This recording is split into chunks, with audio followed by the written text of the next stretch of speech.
بسم اللہ الرحمن الرحیم۔ السلام علیکم۔ ہریش کمار ایک ایسے ہندو کا نام ہے کہ جس کی آپ بیتی دنیا کے ہر میگزین میں چھپی تھی۔ ہریش کمار پجاری گھرانے سے تعلق رکھنے والا ایک ہندو تھا۔ فزکس میں پی ایچ ڈی مکمل کرنے کے بعد ہریش کو یونیورسٹی آف دہلی میں لیکچرار کی نوکری مل گئی۔ سن 1986 میں جب وہ لندن کی ایک اعلیٰ یونیورسٹی میں زیر تعلیم تھا تو تب وہ اسٹیفن ہاکنگ کے لیکچرز اور کتب سے ایسا متعارف ہوا کہ وہ اپنے ہندو دھرم سے ہی متنفر ہو گیا، یہاں تک کہ وہ اللہ تعالیٰ کا ہی منکر بن گیا۔ یعنی وہ کہا کرتا تھا کہ کائنات کا کوئی گاڈ نہیں ہے۔ ہریش کمار مسلمانوں کے بڑے بڑے علماء کے ساتھ بحث و مباحثہ کیا کرتا تھا۔ اس کے علاوہ وہ عیسائی اور یہودیوں کے علماء کے ساتھ بھی بحث کرنے میں کوئی کسر نہ چھوڑتا تھا۔ وہ بس سب سے ایک ہی سوال پوچھتا کہ اگر مرنے کے بعد تمہیں پتہ چلا کہ خدا کا کوئی وجود ہی نہیں ہے تو پھر کیا ہوگا تم مسلمانوں کا؟ ہریش کمار اپنی آپیتی سناتے ہوئے اپنے ویڈیو بیان میں کہتا ہے کہ ایک سبزی فروش تھا۔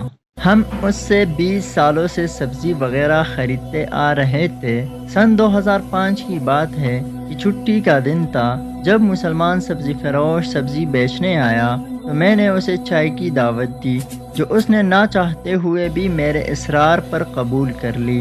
ہم دونوں میں خدا کے وجود پر گفتگو ہونا شروع ہو گئی۔ کچھ دیر تک گفتگو کرنے کے بعد ہریش کمار کو معلوم پڑ گیا کہ سبزی فروش سادہ سا مسلمان ہے جس کے پاس دین کے بارے میں زیادہ علم نہیں ہے۔ وہ ایماندار اور 5 وقت کا نمازی تھا۔ وہ دیکھنے میں بھی سیدھا سادہ تھا۔ بات کرتے کرتے اس نے ایک ایسی بات کر دی کہ اس کے ان الفاظ نے میری زندگی ہی تبدیل کر کے رکھ دی۔ وہ بات کچھ اس طرح تھی کہ جب ہم بحث کے بعد تک گئے تو سبزی فروش کہنے لگا، ڈاکٹر جی آپ خود ہی کہہ رہے ہیں کہ صدیوں سے انسانی تاریخ میں پیغمبروں اور نبیوں کی کہانیاں چل رہی ہے۔ سب نے ایک اللہ اور جنت اور دوزخ کی باتیں کی ہے۔ یہ بھی بات آپ نے کہی کہ سائنس مرنے کے بعد کے حالات کا جواب ہی نہیں دے سکتی۔ اس سے 2 ہی امکانات سامنے آتے ہیں، نمبر 1 اللہ نہیں ہے، نمبر 2 اللہ موجود ہے۔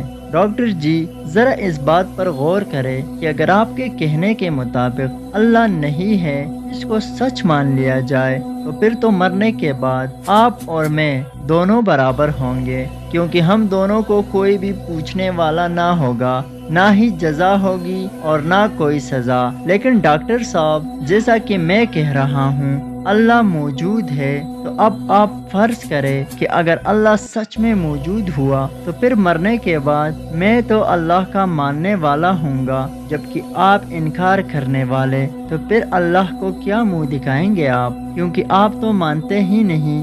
اب ڈاکٹر صاحب ذرا غور فرمائیے کہ ایک صورتحال میں اگر اللہ نہیں موجود تو میں اور آپ برابر ہے، جبکہ دوسری صورتحال میں جس میں اللہ کا وجود موجود ہے تو پھر میں آپ پر سبقت لے جاؤں گا۔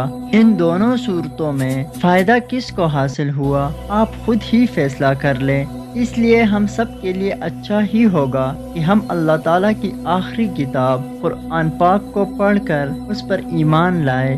جب وہ سبزی فروش ہریش کمار کے پاس سے چلا گیا تو ہریش کمار نے سوچا کہ میں کافی سالوں سے پروبیبلٹی کے بارے میں لیکچر دے رہا ہوں، لیکن جب سبزی فروش چلا گیا تو میں نے سوچا کہ اس پروبیبلٹی کے متعلق تو میرا ذہن ہی نہیں گیا کہ دونوں صورتوں میں وہی لوگ کامیاب ہوتے ہیں جو اللہ تعالیٰ کو ایک مانتے ہیں۔ ہریش کمار کہتے ہیں کہ اس پروبیبلٹی پر غور کرنے کے بعد میں اس چیز کو تو مان گیا کہ اللہ کا وجود ہے۔ اب میرے لیے مسئلہ یہ تھا کہ میں کس مذہب کو اپناؤں۔ ڈاکٹر صاحب اپنی آپ بیتی سناتے ہوئے کہتے ہیں کہ میں نے مسلمانوں سے یہ سن رکھا تھا کہ ان کی مقدس کتاب قرآن پاک ایسی کتاب ہے جس میں کوئی رد و بدل نہیں کیا گیا، وہ عین اللہ کا کلام ہے۔ چنانچہ میں نے قرآن کو سمجھنے کے لیے کلاس لینا شروع کر دی، اور ساتھ ہی ساتھ میں نے عیسائی اور یہودیوں کی بھی مقدس کتابوں کی کلاسز لی۔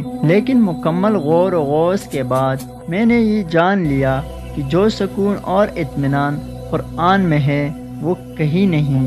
اور میں نے یہ بھی جانا کہ قرآن دنیا میں وہ واحد کتاب ہے جس کا ایک ایک حرف سچ ہے، اور ہر واقعے کی تصدیق میں نے خود کی، تو میں حیران رہ گیا کہ قرآن فرعون کا ذکر اس وقت ہی کر دیا گیا جبکہ ابھی دنیا کو اس کی لاش بھی نہ ملی تھی۔ میں نے قرآن عیسائیوں اور یہودیوں کے اپنے نبیوں سے وعدے اور پھر ان وعدوں کی خلافی کے بارے میں بھی پڑھا، تو جان گیا کہ اللہ پاک نے تو محمد صلی اللہ علیہ وسلم کو اپنا آخری پیغمبر بنا کر عیسائیوں اور یہودیوں بلکہ پوری کائنات کو کہا کہ حضرت محمد صلی اللہ علیہ وسلم کی پیروی اب سب پر لازم ہے۔ اس کے بعد ڈاکٹر ہریش کمار مسلمان ہو گیا۔ ڈاکٹر ہریش کمار کہتا ہے کہ مجھے 15 سال سے زیادہ عرصہ ہو گیا ہے کہ میں مسلمان ہوں۔ اس کے بعد میری ساری فیملی بھی مسلمان ہو گئی۔ اللہ تعالیٰ نے مجھ کو 3 بیٹیاں عطا کی، اب وہ تینوں ہی حافظ قرآن ہیں، لیکن اس دن کے بعد اس سبزی فروش سے میری کبھی ملاقات نہیں ہوئی۔ اس سبزی فروش والے کا نام